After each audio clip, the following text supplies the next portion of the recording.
अंदर आज हम एक आसान तरीके से, एक स्मार्ट तरीके से हम चेस बनाना सीखेंगे कंडीशनल फॉर्मेटिंग की मदद से। तो देर ना करते स्टार्ट करते हैं। अगर आप हमारे चैनल में नए हैं तो वीडियो को जरूर सब्सक्राइब। तो सबसे पहले हमें जितने एरिया में बनाना है उसे हम सिलेक्ट कर लेंगे यहाँ पे, और हम एक निर्धारित इसकी विड्थ एंड हाइट सेट कर लेंगे। तो सबसे पहले हम जाएंगे फॉर्मेट में इसकी रो की हाइट सेट करेंगे 25, ओके कर देंगे। इसके बाद हम कॉलम्स की विद हाइट जो भी है वो सेट कर लेंगे, यहाँ पे 5 का रख देंगे और ओके कर देंगे।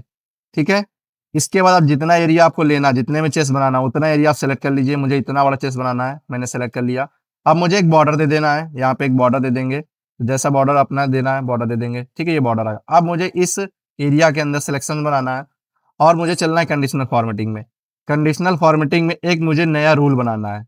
उस रूल के अंदर मैं सारी चीज को अप्लाई करूंगा। देखिए, सबसे पहले अपने को यूज फार्मूला, जो हमारा delimiter which in cells of format है, इसे क्लिक करेंगे। क्लिक करने के बाद हम यहाँ पे एक फार्मूला टाइप करेंगे, equal equal mode. Mode function क्या होता है कि वो राउंडेड, मतलब उस सारी चीज को हर चीज में अप्लाई करना जहां पे मैं बोलूंगा। ठीक है, तो यहाँ पे मोड ब्रैकेट ऑन करेंगे।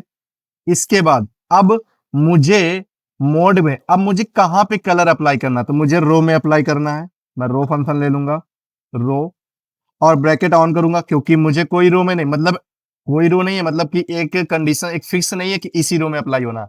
मैं जितने एरिया में सिलेक्ट कर रखा हूं उसमें सब में अप्लाई होना, तो उसके लिए मैं ब्रैकेट ऑन करूंगा और ऑफ कर दूंगा।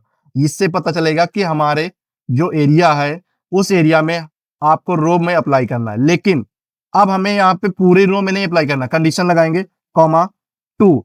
हर एक रो को आप चेक करो, हर एक रो के दूसरे नंबर, जो दूसरा नंबर होगा उसमें आपको कलर फिल करना है। यहाँ पे ब्रैकेट क्लोज करेंगे, फिर इसके बाद यहाँ पे इक्वल देंगे, फिर इक्वल। अब हमें कॉलम में भी अप्लाई करना है, तो यहाँ पे कॉलम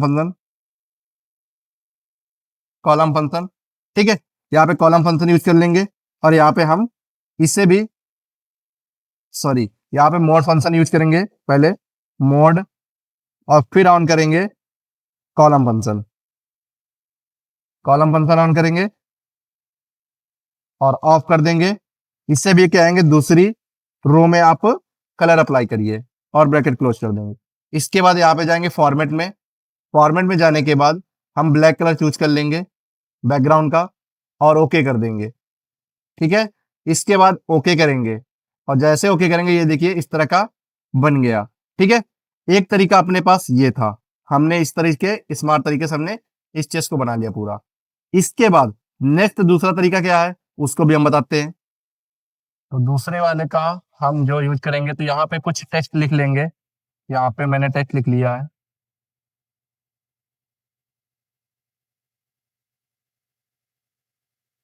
यहाँ पे लिख लेंगे AW, और इसी को हम थोड़ा ड्रैग कर देंगे। आप कुछ भी टेक्स्ट लिख सकते हो, कोई ऐसा नहीं है कि आप एक ही तरीके से लिख सकते हो। और इसके बाद जितने में आपको बनाना है वो सब इतने में ड्रैग कर लीजिए। इसके बाद यहाँ पे जाके इसकी रो को एक सिंपल सा विड्थ दे दीजिए 25, और इसके बाद कॉलम्स को भी दे दीजिए 5 का, और सेलेक्ट कर लीजिए, ओके कर दीजिए। ठीक है, अब हम चलते हैं कंडीशनल फॉर्मेटिंग में। तो कंडीशनल फॉर्मेटिंग में जाएंगे और यहाँ पे देखिए टेस्ट द कंटेंट है, इसमें क्लिक करेंगे और यहाँ पे ए को सिलेक्ट करके हम यहाँ पे फिल कर देंगे। हम ए को सिलेक्ट करके यहाँ पे ब्लैक फिल करेंगे और ओके करेंगे। ठीक है, तो यहाँ पे देखिए एक चीज गड़बड़ हो गई है। तो क्या गड़बड़ हुई है, यहाँ पे डब्ल्यू रहना चाहिए था, यहाँ पे डब्ल्यू रहेगा, यहाँ पे डब्ल्यू रहेगा, और फिर यहाँ पे क्योंकि एक छोड़ के एक हमको करना है, हम एक छोड़ के एक नहीं करेंगे तो हमें फिर प्रॉब्लम्स होगी। ठीक है, तो इसको भी हम ड्रैग कर लेते हैं ताकि पूरे हो जाए, और फिर सेलेक्ट करते हैं। देखिए ड्रैग करने में क्या दिक्कत आ रही है कि ये बार बार हो जा रहा है उसी में। तो मैं कॉपी पेस्ट करूंगा।